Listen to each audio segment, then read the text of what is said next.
Women as a group have been in the news a lot lately, certainly nationally and locally. I won't even begin to run through the list of scandals or offensive remarks, whether it's the White House or it's the legislature or anywhere else. But it really has to do with treatment of women at work, in government, in public, within the family, with special focus on Oklahoma. So I'd like to turn to our guests, first off, Ms. Hooper, and ask sort of a question really for every panelist, and that is, how would you describe the status of women in general in Oklahoma from what you understand, from what you hear from other women, and from what you read, and from your own vantage point?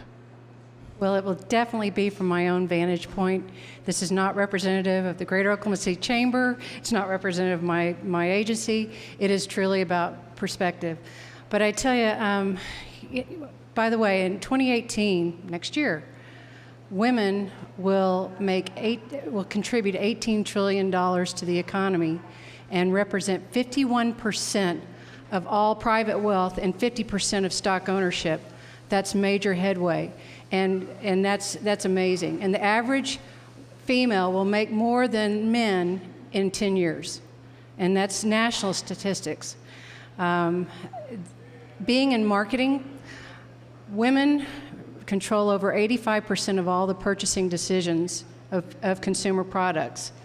And they have the power of the multiplier effect because they are in control of children, the elderly parents, extended families, and so on.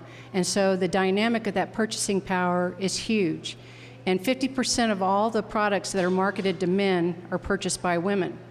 My point being is women rock.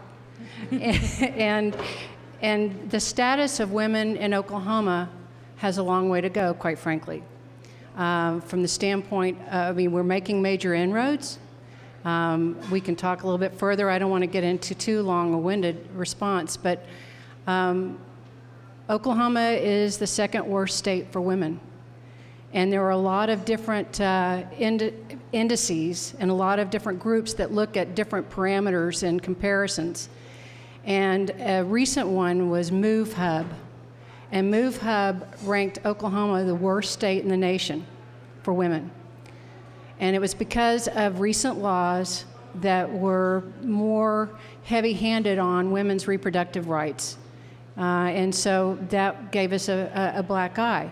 WalletHub ranks Oklahoma 44th in the nation in terms of women's economic and social being, as well as health and safety. People see those things. And, we're doing some great things in this state, but we haven't gotten the traction yet. Representative Munson, from your vantage point, how would you describe the status of women in Oklahoma? Whether things are getting better or worse? Or Yeah. One thing I want to note, prior to joining the legislature, I worked for the Girl Scouts of Western Oklahoma, though also not employed there anymore, but not a representation of that organization. But I say that because my passion is truly developing women and girls to be the best leaders that they can be. Before I left the organization, I was managing our community outreach program. So I was working in schools.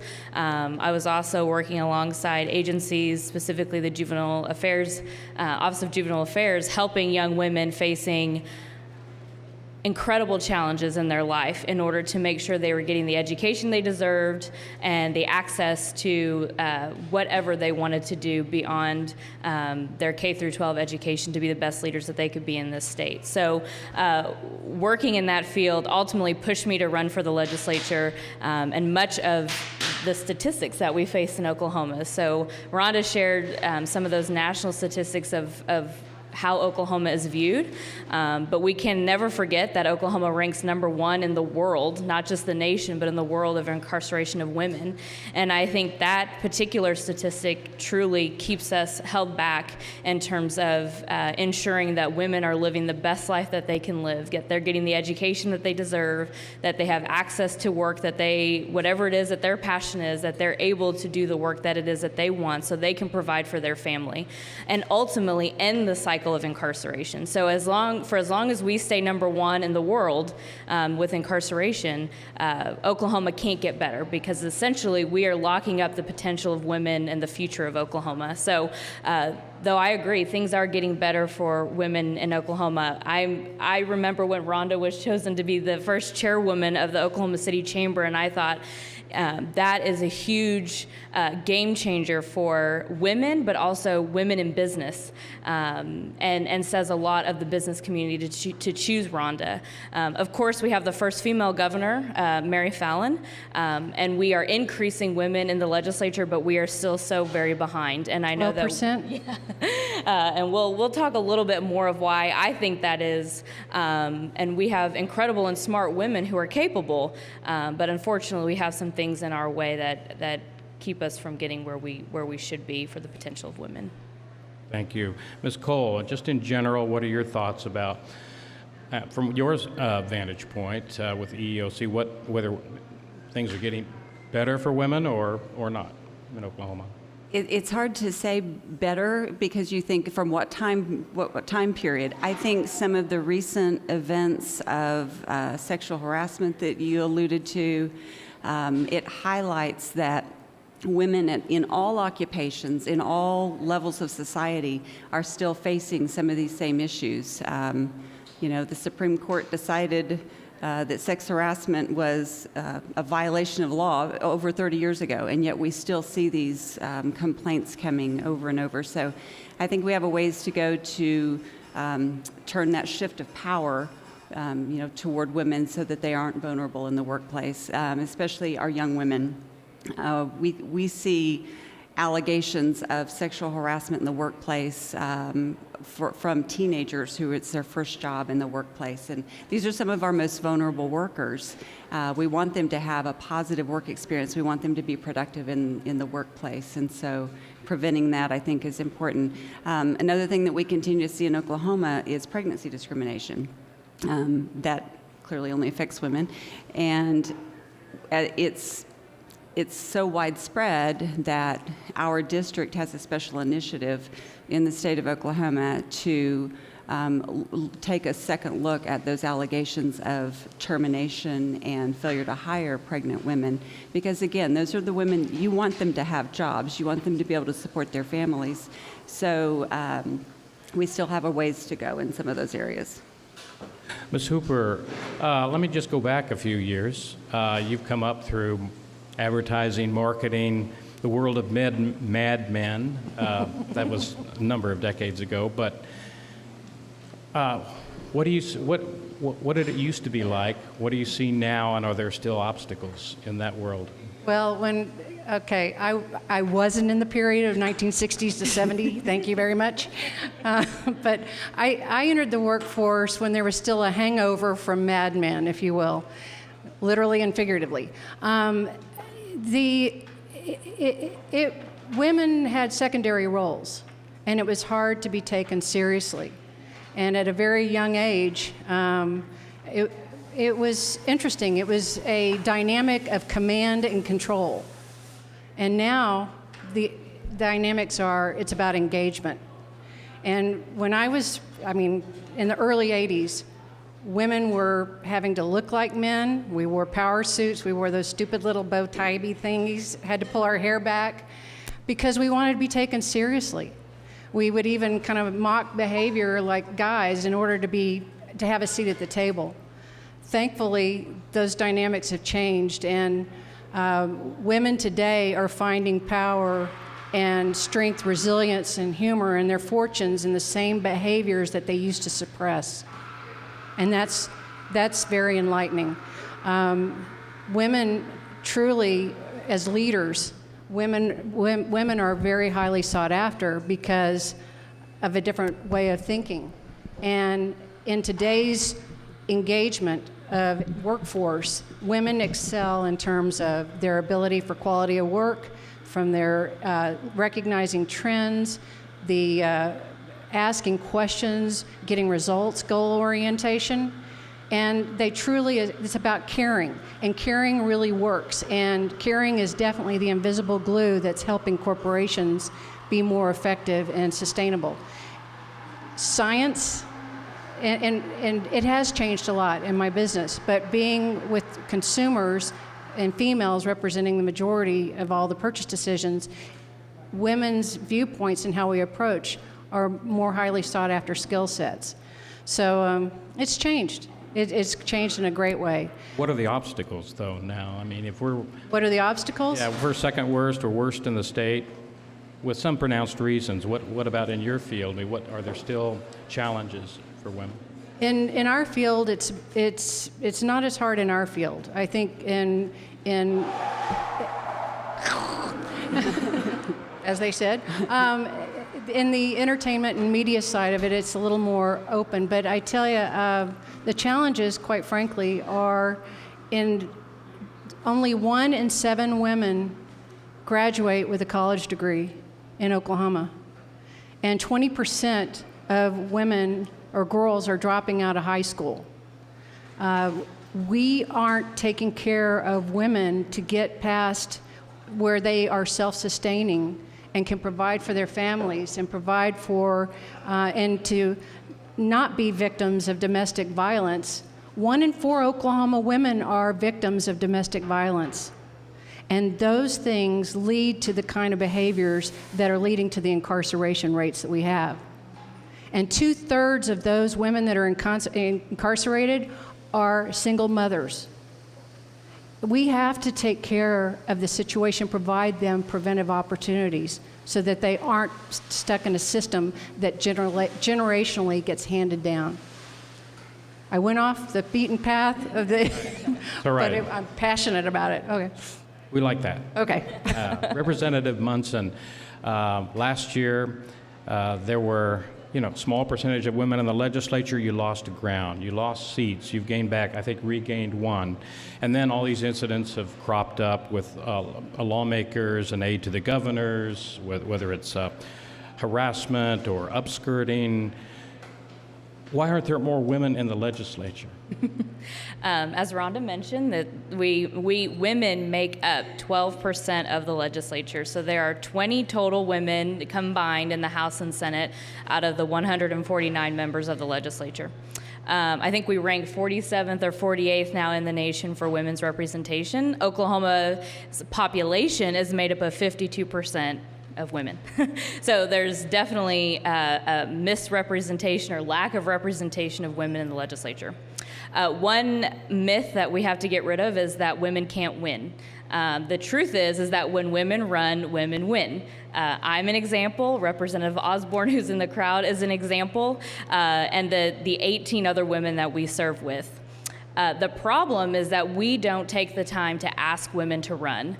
Most women have to be asked to run for office. I had to be asked, even though I was passionate about politics and government and encouraging women to be in leadership roles, I had to be asked and then I had to be nudged. 2 of the main reasons why women hesitate running for office, one is finances. We always think about the money first. How do we finance what it is that we want to do? We know that politics or running for office takes a lot of money. And the second thing is usually time. How do I manage everything that I want to do? Women do think twice about taking care of family or taking care of their business or their current work. And women, unfortunately, do not raise the amount of money that our male counterparts do. And I know that because after I ran for election in 2014, after I lost, I actually went through to compare how much money I was raising versus my male counterparts who are running in similar districts with similar messaging and things of that nature. And they outraised me by double. And so most of our donors are male and not female. And so I have looked for ways and encouraged for ways for women to give to women who are running for office. Fortunately, now we have more women who are running who don't have to be asked because of the recent presidential election and the way things are going in Oklahoma. More women are stepping up on their own. Women are also taking on larger positions or positions that are beyond where they are now. So they're running for higher office, which is really encouraging. But We still have to keep encouraging women. We have to keep asking them. Many times I'll be in groups where I hear of people talking about who they should recruit, and very rarely are women mentioned. There are women leaders across the state who should be running and who should be serving in the legislature, but we don't ask them. We don't even consider them. And so that's on us as women, but also for the men in the room to be thinking of leaders in your community who are women to ask them to run. Ms. Cole, you mentioned some of the trends you're seeing in complaints of discrimination. Can you give us some more details? I noticed in the federal statistics there are, say, 350 to 400 per year complaints filed about sexual discrimination, and that doesn't even cover, I think, retaliation complaints, which might double those. But so what is going on in the workplace with women that you see? Well, when you talk about sexual harassment complaints in relation to the total number of complaints that are filed, the national statistic for 2016, for FY 2016, there were right at 92,000 charges of discrimination filed, and roughly 7,000 of those alleged sexual harassment. Of that number, 16% were complaints filed by men. So you can kind of do the math and see that. And that's not necessarily the charge was only sex harassment, but it included that component of it. The numbers are a little bit less when you're talking about pregnancy discrimination, but we're still seeing a high percentage of charges filed alleging pregnancy discrimination in the form of someone denied light duty or an accommodation while they're pregnant, denied access for a space to express breast milk, those sort of things. When the light duty is provided to say a workers' compensation injury, but it's not afforded to the pregnant woman, that sort of thing. So, and some of it's flat out discharge. I know this is hard to believe, but I've seen it twice since I've been at the EEOC, is the letter discharging the woman that says, "Congratulations on your pregnancy, we're going to have to let you go. You're welcome to reapply after you have the baby and return from maternity leave," and you're thinking, wow, is this happening? Yeah, it is, and it's, right there. When you inquire as to the company, why did you fire her? Well, we were worried about her safety. We didn't want her hurting herself or hurting her baby. We thought that her insurance would cause our insurance rates to go up, or we thought she would be, taking too long on maternity leave, and so we couldn't afford to, have her there. And so, it's just a matter of educating employers? I think in part it is, especially with smaller businesses, and I bet Rhonda could speak to that issue. Where we really see a lot of complaints are the smaller businesses that probably don't have the robust HR department. They don't have policies in place. That happens with sex harassment too. We've seen several instances where it's a husband and wife owned company, and he's the president and she's the, whatever, and he's harassing, and nobody has anybody to complain to except his wife perhaps, and that is really frequent.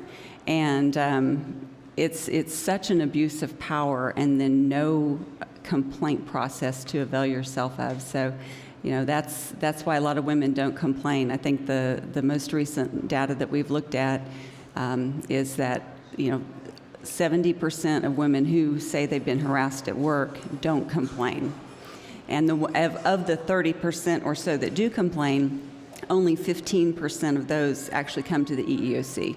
So it's not getting reported, and if the company doesn't have a good policy in place, then it just promotes the problem. So yes, education is definitely key, and that's one of our strategic enforcement plan initiatives, is to have widespread training about harassment for companies. And I know I've gone out to several state agencies and delivered that kind of training recently, and I think that's real helpful to keep that at the forefront of everybody's discussion. I want to just touch on the gender wage gap, an issue that repeatedly comes up.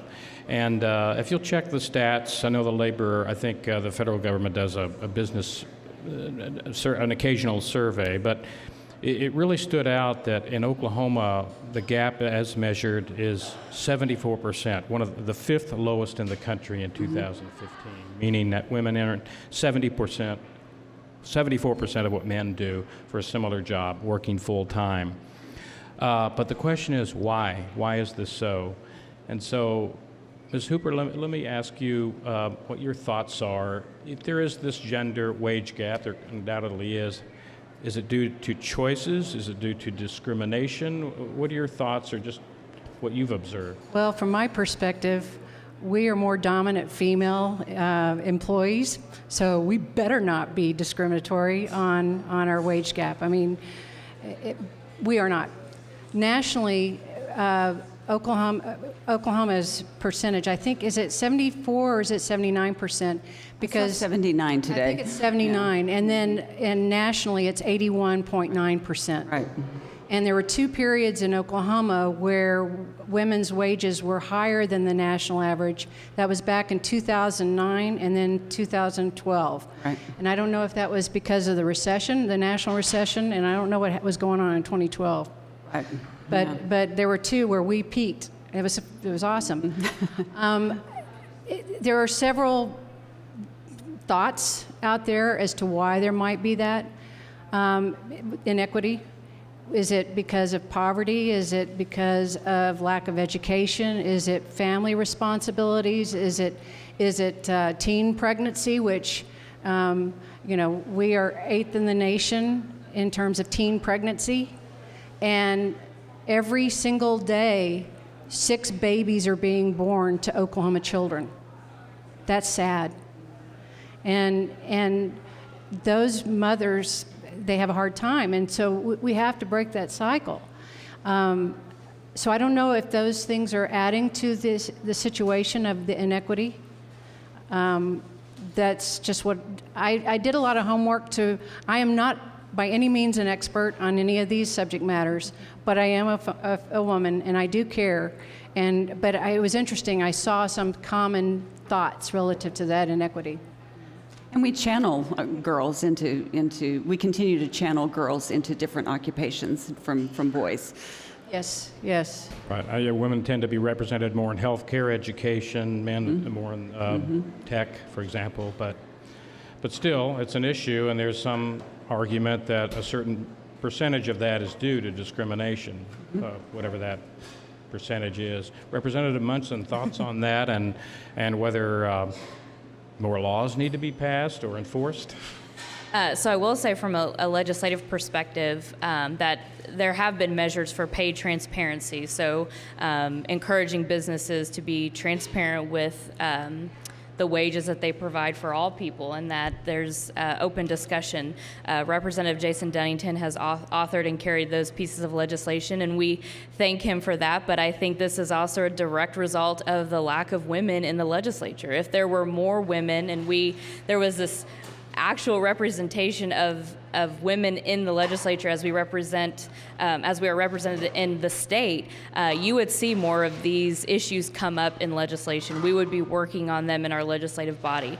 To your point about maternity leave and all these issues in the workplace, for some, unfortunately, because of lack of experience of having children and having to face these challenges in the workplace, our male counterparts don't understand, and they don't bring them up because to them they are not issues. And I also want to clarify on my point real quick while I have the time, where I said that a hesitation for women to run because they're thinking of their time where they spend their time with family and work in terms of running for office. I want to make clear that it should encourage women who have children, who have businesses, that they run for office, because these are the issues that need to be brought up in the legislature, that need to be talked about, to encourage the business community to be more progressive on their policies, and thinking and embracing women in their workforce. If I can piggyback on something too that you said, and you mentioned retaliation a little bit earlier, the pay transparency piece I think is key. Where we see state agencies, federal agencies that have a very delineated pay structure, And people regardless, they're hired in at this, then you're going to make this, and everybody knows what we make, right? There's a lot less opportunity for pay disparity when you have a pay structure that everybody knows what it is. We have seen situations where companies forbid each other from talking about what they are earning, and if you're caught divulging what you're earning to a coworker, you can get in trouble for that. Well, that has a retaliatory effect. That has a chilling effect. So I can't come to you and say, I think you're paying me less because I'm a female. Well, how do you know? Well, I've been talking to, Joe over here. So now I'm in trouble for asserting that I think I'm being paid less because I'm a female. So I think she's hit on a key point. And to reiterate what Holly said previously, the majority of business in Oklahoma is small business. And small business doesn't have those delineations and structures and HR directors and all of that support mechanism to provide guidance. I think something that a toolkit for all smaller businesses that can basically line out that strategy of thinking and processes would be extremely helpful, and it would help create equity. There's actually on eeoc.gov, that's our website. There is a small business toolkit that touches on a lot of issues. You click on that link and you can see a lot of helpful information there. Before I go to the audience, just a general question for any of you. What would you especially like men to do differently for the benefit of women? Where do we start? Who wants to take that one? Representative Munson. Ooh, Yeah, go I get ahead. to start. Well, I guess for someone, I was raised by my dad. My dad was a single dad. He raised my sister and I 100% on his own, starting when I was 13. So my dad always encouraged me and told me I could be anything I want. So I would say for the fathers, if you have daughters and sons, to encourage, especially your daughters, but encouraging your sons too, to say, you aren't the only one that exists. There are young women who are smart and capable, and we have to encourage them too. And I think to open your own minds and hearts to what we're capable of doing. And when we bring up an issue, it's not a women's issue. It is something that is valid and important to us and should be taken seriously. And to not discount us, that we aren't second class, that we do have brains and hearts, and we want to contribute to our communities, and we do so very well. And to always consider us just as much as you would consider men for any position or opportunity, but to remember that we're just as capable as you are, and to keep that in the forefront of your mind, not the back of your mind, the forefront of your mind. Ms. Hooper. Well, there's a list, but I would say to quit looking at us as diversity. We are about inclusion, and to piggyback on what you were just saying, Representative Munson, respect us for our brains. Women think differently than men. It's proven scientifically. Women have a larger center of language and hearing than men do. We have 11% more neurons in that case. We also have a larger hub of emotion and memory. And our perspectives and how we approach solutions is slightly different. So respect that and add that to the equation, and together great things can happen. And it's also proven scientifically that women on boards, those companies are more successful and drive more profitability because it's a new perspective on things. I would say that encouraging men in the workplace to step back and say, how is my daughter or my wife realize that how they're being treated affects the family, affects the larger community. So if your wife, even though she may be the primary child care provider, But if she suffers in her income, or if she's, forced to come back to work before she's ready to for whatever reason, that's going to impact your family. So it's not just about her, it's about the family. And then her, if she doesn't have as much money to spend, she's not spending money at businesses, that affects the community. So when women suffer, all of the community suffers economically. So we have to quit looking at it just as women's issues. We have to look at it as a societal issue. I'd like to open it up to the audience. Again, we have a couple of women. Sierra in the back. Question. This question is for Holly. Earlier you mentioned that employers will have a rule in place or an unspoken rule where you're not supposed to discuss your salary. I've been at places like that. Is that illegal to do? Because really, having those rules in place are ingredients for a recipe for discrimination for women. So I was just curious. I didn't know if that was actually legal to do. I've seen it in handbooks before where it was in your handbook. Well, it certainly can be. I mean, it can serve as a tool to keep women from finding out that they're being paid less, right?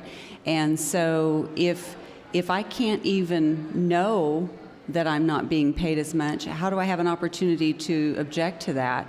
And then if I do come forward and I find out and I object and then I get fired for that, well, that's retaliation as it's defined under Title VII, because I'm engaging in protected activity by complaining that I'm being paid less because I'm a female, now you're firing me.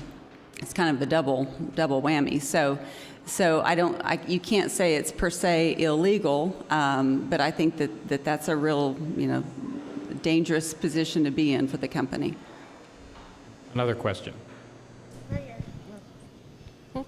I know you've touched on this some, but a majority of women are caregivers, but we know that 40% of workers don't have access to family or medical leave, and that 40% tends to be women, and it tends to be women of color. How do you suggest we get family and sick leave to that 40%, and then how would you make it paid? Representative Munson, you want to take that? What was the last part of your question? How would you make it Paid family leave. Well, I think coming to the legislature is an important place. First stop, and to talk about this with your representative or your senator, or to find like-minded representatives and senators who will carry these pieces of legislation. The challenge is that many times and these kinds of bills have been filed, they usually don't get heard. And so I think I would encourage you also to talk to people in leadership and encourage them that when these bills come down the pipeline, to hear them. And it's our job also to explain the economic impact of this and how important it is that we provide these policies or have these policies in place.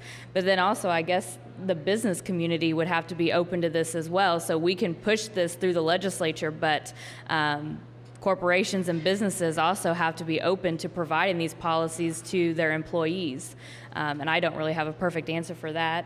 I would guess Rhonda could answer that question, but I think having some legislative action is a place we have to start. We have to get that conversation going. I think to your point, a conversation needs to be had, and then we have to look at implications.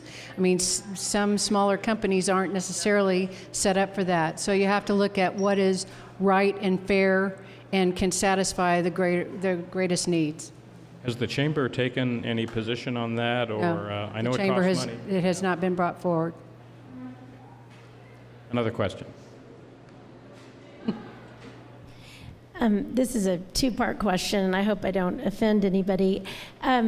We have a governor that's female, and she's done a less than stellar job. How do we get the support and the belief in the public believing a woman can do it again? Because it was so great to have a female governor elected in Oklahoma, but I mean, her performance as a citizen, I would say it'd be a very strong D-. How do we get the faith in, I mean, is she a candidate that, I don't believe people would listen to her if she supported women running, but how do we get the faith in women back after having a governor like we've had? Well, And do you see it as an obstacle for us? Well, I would say one, wouldn't you agree that we should all get more than one shot? There are a lot of male leaders and legislators, and that we're probably like, well, So I can't see you.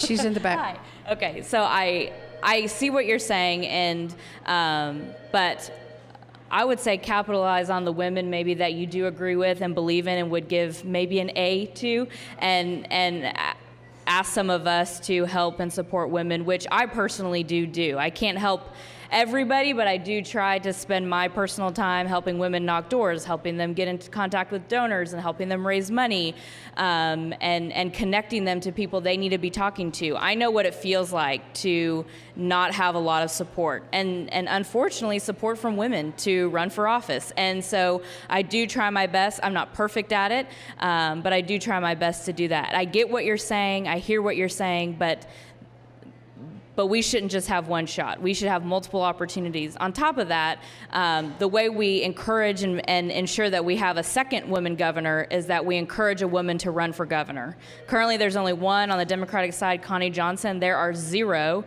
and no people of color running on the Republican ticket. And so who we fill in that pipeline, who we push to run, who we nominate to run, plays an important factor as well. Just to add to it, I respect your opinion. It's frustrating, though, that we gauge her effectiveness as a woman. It should be another person gauging their effectiveness as governor, whether it's male, female, whatever background. My point of view. Other question. So I came up for the Women's March, and I trust many of the women in here and men were also there in support of women at the state capitol. Do you feel like that had any effect? Was a voice heard? Was there a ripple effect? Is there still some momentum? I live in Lawton, so I don't really sort of have a bead on what's going on up here, but other than just relationships I have with other people that come to the Capitol quite a bit. So I'm just curious on what your opinion is on what the outcome was. Sure. One, I'm from Lawton originally, so glad to see you here. Okay. And second, yes. I will tell you the cards that were coming in regularly to especially women legislators was so encouraging. A lot of them just said thank you for serving, thank you for standing up, and you have no idea how many emails and letters and phone calls we get that usually don't have thank you. And I don't necessarily think you have to have sympathy on politicians, but the work is tough, especially as a woman. The amount of women that I mentioned earlier that are running for office, many of them were inspired by that march. Also, what I thought was so incredible, because many times there are so many marches and rallies that go on around the Capitol, specifically when we're not in session. And I was really worried, oh gosh, there's going to be all these women finally at the Capitol, but what are we going to do with all of that? But the organizations led by women made sure that they captured information to ensure that these women stayed involved. And I received so many emails from women saying, how do I get involved? I have stayed on the sideline for way too long. How can I help you? How can I help other women in our community? I want to knock doors. I want to donate. I want to volunteer for whatever organization I can to get more involved. Though you may not hear about it all the time out in the media and all of that, because the attention was so much during the march, the ripple effects are there and people are getting involved. And I think that's the greatest result and outcome we could have after something like that. Quick follow, Ms. Cole, when there are rallies for women or high-profile events, do those somehow ripple out to the people who they're wronged in some way and they would complain to you? Or is this sort of an invisible population that just feels out of touch with all of this? So are you asking, does that translate to more charges filed with us? Yes, more people who step forward and complain. I haven't noticed an appreciable increase in charges. What usually does affect us, though, is when we see national publicity about the sexual harassment complaints, then we tend to have people saying, okay, that happened to me too, and now I'm going to file a complaint or I'm going to raise that issue. We see that also with pregnancy issues that comes up. For pay issues, anytime there's a discussion about pay in the media, that we tend to see more people saying, "Hey, maybe me too," and can you look into this? So, yeah, a little bit. Other questions? Go ahead. I've heard this statistic over and over that Oklahoma leads the world in female incarceration. Why is that? Is it because judges in rural communities are harsher on women? I don't know. I'd like to hear an answer on that one. Who wants to take that one? I think that's a cause. I do. I think that's a big factor. When you look at the crimes that they are convicted of and sentenced for, a lot of them are drug offenses. And a lot of them they're driving the getaway car, or they're connected with some deadbeat guy who's selling drugs out of their apartment, and so she gets arrested too. And so you look at the severity of the offense that they've committed compared to the sentence that they get, and it's a huge disparity. If it's a man committing the same offense, they may not be convicted at all. So yeah, I think that's a big thing. I still think we have, there's still jury involvements in convictions too, and I think we still have a standard in our head that women aren't supposed to be, criminals. We hold them to a higher standard, and so if they do break the law and do something wrong, we want to really punish them. We want to really, teach them a lesson. I think there's a little bit of that. So, there are a lot of factors that go into it, but yeah, those are some. Go ahead. I read this on Oklahoma Watch I think it was printed last year, and this was almost a tale of two counties. And in fiscal year 2016, Oklahoma County sent 33% more females and 5% more males to jail than the previous fiscal year. In comparison, Tulsa County sent 24% less. What they did is they funded preventive programs. They worked with judges, the public defenders, district attorneys, the prevention programs, and so on. And it was kind of this dynamic, and providing robust specialty courts for addiction, for other issues, and DUIs. It was across the board. And quite frankly, a lot of the contributors as to why we have such high incarceration comes back to it's because of their common pathways, because it's abuse, it's been violence, unresolved trauma, addiction, poverty, a lack of education, and a lack of self-esteem. And those are the key common pathways that are leading to this dynamic. And then if they're victims of domestic violence and it's unresolved, they don't know any better. And so they go to things to cope, be it getting on drugs, drinking, whatever the case may be, and it's this vicious cycle. And so they need a chance to have help before they enter into a future for them and for their children, because it's their children who are suffering. And, Oklahoma ranks 15th in the nation with the number of men killing women through domestic violence. And children, 1/3 of all children have witnessed those homicides. And children of domestic violence, usually the 80% of men that abuse women are also abusing their children.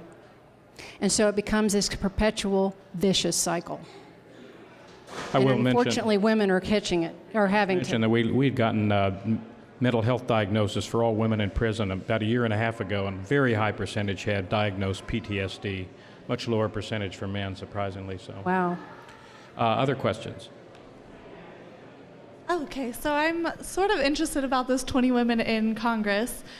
Do you find that women, and I know it's a small number, but do you find that they as frequently take ideological stances on policies when they're voting, or do you witness women working across the lines a little bit more?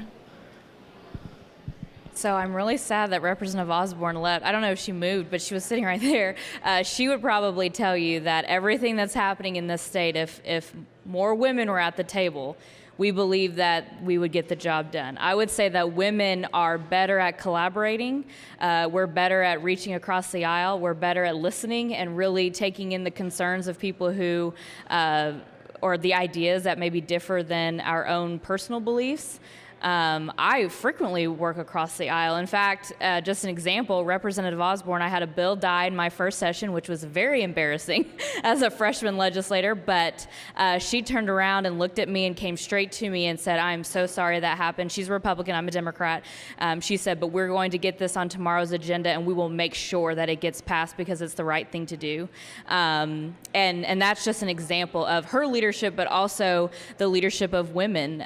We tried to get together for dinner and have opportunities to get to know each other better. But we're frequently text messaging each other and calling each other. What do you think on this issue? How are you feeling? How can we work together? How can we push through these really difficult times? I do believe if there was an increase and there were more of us, things would really, truly be different, regardless of which side of the aisle the number of women increased. But I do believe that we're better at trying to find common ground as opposed to staying in our post and sort of holding ground on what we believe in personally. Let me throw this out there, and you can answer, Ms. Hooper, or anyone else.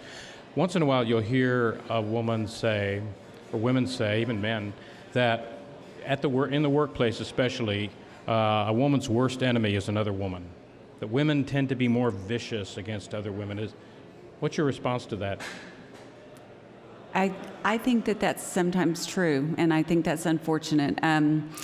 There is a book by Gail Evans called She Wins, You Win, and her book is about networking and the importance of women networking with one another and supporting one another.